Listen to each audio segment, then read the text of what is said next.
ओ hi hello, कैसे हैं आप सब दोस्तों। एक बार मैं फिर से आ चुका हूँ एक और लव की कहानी लेकर। तो चलिए फटाफट चलते हैं अपनी कहानी की ओर। पहली और आखिरी मोहब्बत क्या है, बहुत ही दिलचस्प कहानी होने वाली है।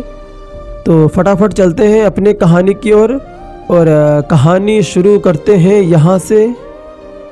मैं यूनिवर्सिटी से घर वापस आया तो मुझे मेरी अम्मी ने कहा कि जल्दी से तैयार हो जाओ, हम अभी नानी के घर जा रहे हैं। मैंने जब अम्मी से वजह पूछी तो मेरी अम्मी मुझे कहने लगी कि तुम्हारी खाला और उसकी बेटी अमेरिका से आए हैं तो उन्हें मिलने जाना है।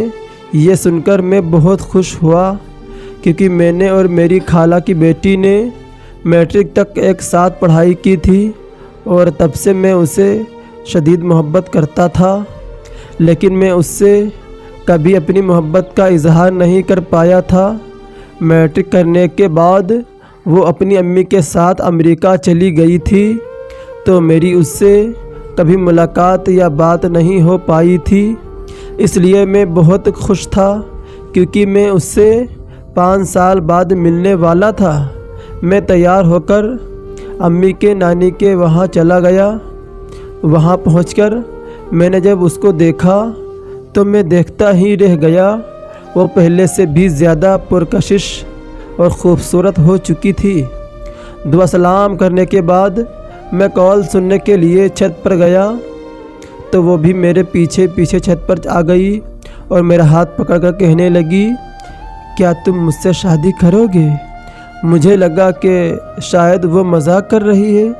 फिर उसने मुझे बताया कि वो बचपन से ही मुझसे मोहब्बत करती है और वो ख़ास मेरे लिए ही पाकिस्तान आई है। ये सुनकर मुझे बहुत खुशी हुई। मैंने खुशी खुशी हाँ कर दी। फिर कुछ देर बाद हम दोनों छत से नीचे उतर आए तो हमारे रिश्ते की बात अम्मी और खाला के दरमियान चल रही थी। इसी दौरान कुछ दिन बाद हम दोनों की खुशी खुशी मंगनी कर दी गई। मंगनी के बाद वो लोग दोबारा अमेरिका वापस चले गए। खाला ने कहा कि वो लोग 1 साल बाद वापस आकर हमारी शादी करवाएंगे। हम दोनों फ़ोन पर दिन रात बातें करने लगे। ऐसे ही बात करने करते 1 साल गुज़र गया और वो 1 साल बाद पाकिस्तान वापस आए तो किसी बात पर खाला और अम्मी की आपस में लड़ाई हो गई और मेरी खाला ने रिश्ता से साफ इनकार कर दिया कि वो अपनी बेटी की शादी मुझसे नहीं करवाएंगी और वो सब वापस अमेरिका चले गए। मेरे सारे ख्वाब टूटकर चिकनाचूर हो चुके थे। अमेरिका जाकर उसने मुझे कॉल की और वो रोने लग गई। मैंने उसे दिलासा दिया कि सब ठीक हो जाएगा, तुम फिक्र मत करो। और फिर हम दोनों अम्मी और खाला की सुलह होने का इंतज़ार करने लगे। पूरा 1 साल ऐसे ही गुज़र गया लेकिन अम्मी और खाला की सुलह नहीं हुई। फिर एक दिन उसने बताया कि वो सब मामू के घर पाकिस्तान आ रहे हैं। तब मैं अम्मी के पाँव में बैठकर रोने लगा।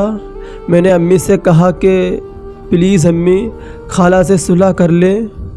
अम्मी ने मुझसे वादा किया कि वो खाला से सुलह कर लेंगे। मैं बहुत खुश हुआ और उनके पाकिस्तान आने का इंतज़ार करने लगा।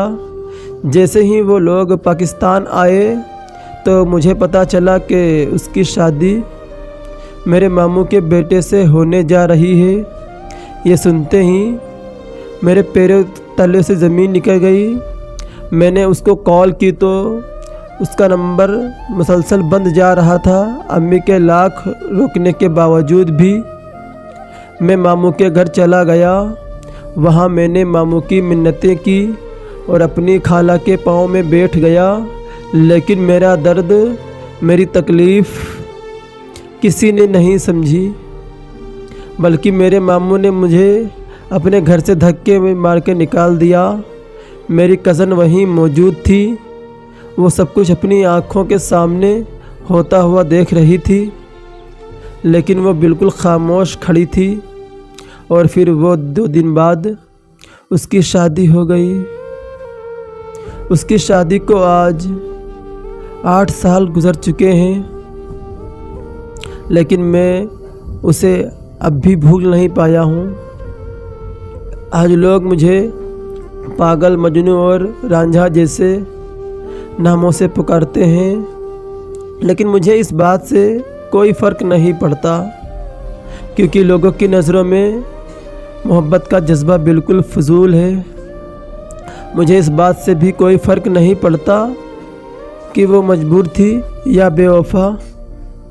मेरे लिए वो मेरी पहली और आखिरी मोहब्बत है। मेरे करीब मोहब्बत में किबला बदल लेना शिर्क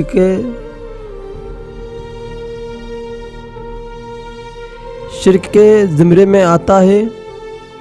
मैं मुसलसल और तलक मैं आखिरी सांस तक उसकी मोहब्बत में मुब्तला रहूँगा। तो दोस्तों, आपको यह कहानी कैसी लगी? तो दोस्तों, आपको क्या लगता है? मुझे कमेंट करके ज़रूर बताइए। और मेरी कहानी आपको कैसी लगी, प्लीज़ हमें कमेंट करके ज़रूर बताएं। और चैनल को सब्सक्राइब करें और बेल आइकन को भी दबाइए, ताकि हमारी जो नई वीडियो अपलोड हो सबसे पहले आप तक नोटिफिकेशन पहुंच सके। तो मैं फिर आपसे मुलाकात करूँगा एक और नई वीडियो में। तब तक के लिए bye bye and take care.